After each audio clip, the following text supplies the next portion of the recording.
그날 밤 호텔에 돌아오자마자 구글에 마르틴에 대한 모든 자료를 찾았습니다.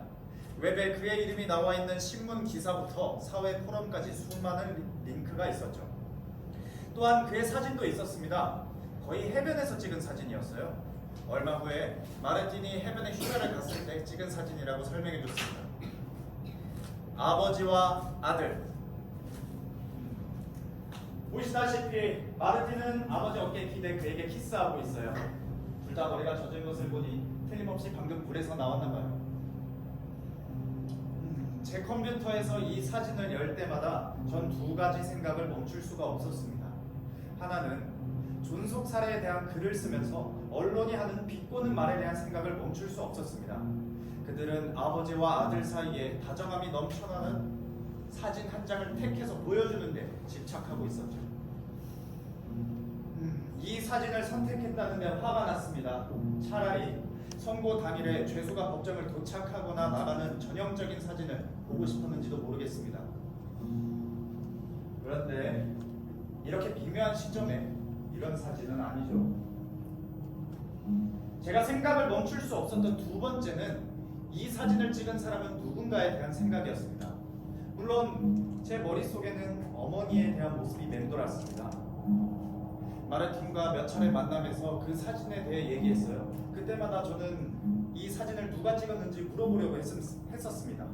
하지만 왠지는 모르겠는데 한 번도 그걸 물어볼 용기가 나지 않았어요. 또 마르틴이 내게 그걸 말하는 게 좋아하지 않을 거라 생각하기도 했고요.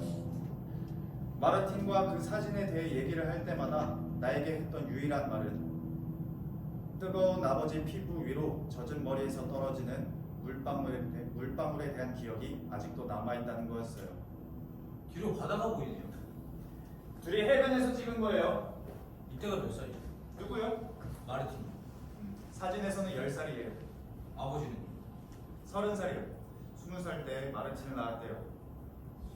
그 사람은 이 사진을 기억할까요? 그럼요. 당연히요. 인상적이네요. 형제가 있어요? 아니요. 외아들이래요. 농구는 어때요? 좋아지고 있죠? 매일 농구장에 가나요? 아침마다. 좋아요. 공연 때 농구를 할 계획이세요? 모르겠어요. 어쩌면요. 농구를 좋아하세요? 아니요. 농구에는 전혀 관심이 없어요. 사실 거의 몰라요. 최근에야 농구에 대해 조금씩 관심을 가지기 시작했어요. 지난번에 마르틴에게 농구에 대한 용어가 적힌 리스트를 만들어달라고 부탁했어요. 그러겠다고 해줬고요. 전에 작가님이 하신 인터뷰를 봤는데 아버지께서 젊었을 때 농구를 하셨다던데 네, 맞아요. 어쩌면 그래서 농구에 대한 걸 작품에 쓰려고 하시는 것 같아요. 아니에요. 그거는 전혀 상관없어요. 내가 인터뷰에서 아버지에 대해 얘기를 한 거는 농구장에서 작품을 할 거라고 얘기했을 때 나한테 농구에 대해 많은 걸 물어봤기 때문이에요. 그래서 어쩌다 보니 농구 선수였던 아버지 얘기가 나오게 된 거죠. 하지만 내가 농구장을 작품 공간으로 선택한 거하고는 아무 상관이 없어요. 실제로 그걸 택한 건 우리가 교도소에서 항상 그곳에서 만났기 때문이죠. 농구를 많이 하나 봐요. 하루 종일 해요. 그가 하는 유일한 일일 거예요. 잘해요. 그럼요. 아주 잘해요. 저도 가는 거겠죠? 그죠? 어디를요? 그가 있는 교도소에. 아니요. 지금 둘이 아는 건 좋은 생각이 아닌 것 같아요. 뭐 그럴 수도 있겠네요.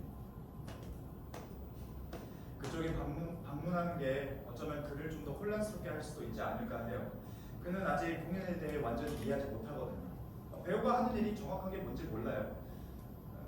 머릿속에서 모든 게 뒤섞였어요. 모방과 모사와 흉내내기에 대해서. 저도 때로는 모든 게 다 뒤섞여 버려요. 네, 하지만 그는 달라요. 실제로 보여주는 것과 연극으로 보여주는 것에 대해 차이를 이해하지 못해요. 자신에 대해 알지도 못하면서 자신과 닮지도 않았고 어떻게 자신을 연기하는 게 가능한지 나한테 물었어요.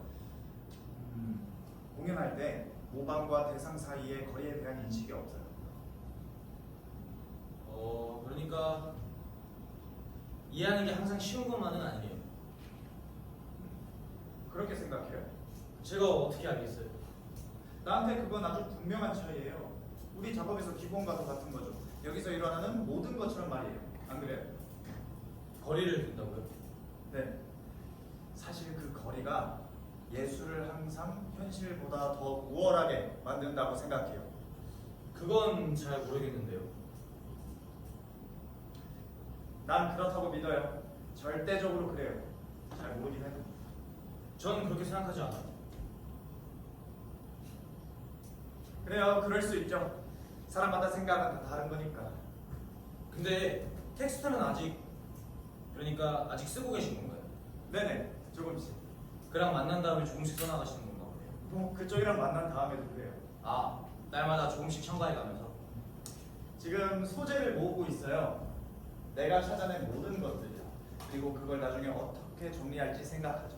그럼 머릿속에 떠오르는 모든 것들을 모으시는 거네요. 아니요, 모두는 아니에요. 관련성 있는 것들을 이런저런 방법으로 합쳐가고 있어요. 예를 들어서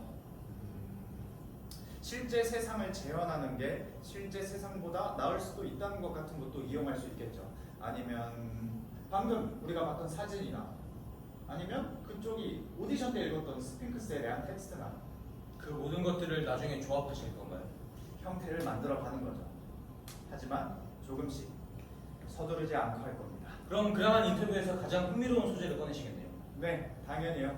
나한테 이야기했던 것들뿐만 아니라 내가 봤던 것들도 다룰 거예요. 내가 들었던 모든 것에 대해서도. 아, 어느 날 교도소에서 기차역까지 오는 버스에서 오는 길 내내 기사가 호베르토 카를로스의 아마다 아만떼를 듣고 있었어요. 그 노래 뭔지 알아요? 아니요. 좋네요. 아마다 아만떼. 전혀 모르겠어요.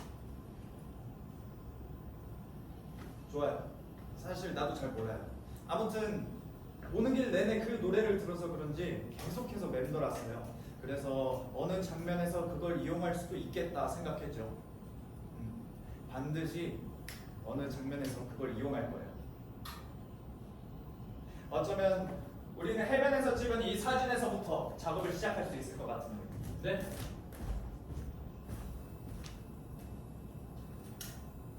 해변에서 찍은 사진이요? 무슨 생각해요? 아무것도 아니에요. 생각해보고 있는데 다른 사람에 의해 연기되는 걸 걱정하는 건 자연스러운 것 같아요. 그럴 수 있죠. 저도 그럴 것 같아요. 저도 누군가 저를 연기하는 게 좋을지 어떨지 잘 모르겠어요. 네, 논리적으로 그래요. 하지만 그래도 배우잖아요. 안 그래요? 그쵸? 할 수 있어요. 시작할까요? 좋아요.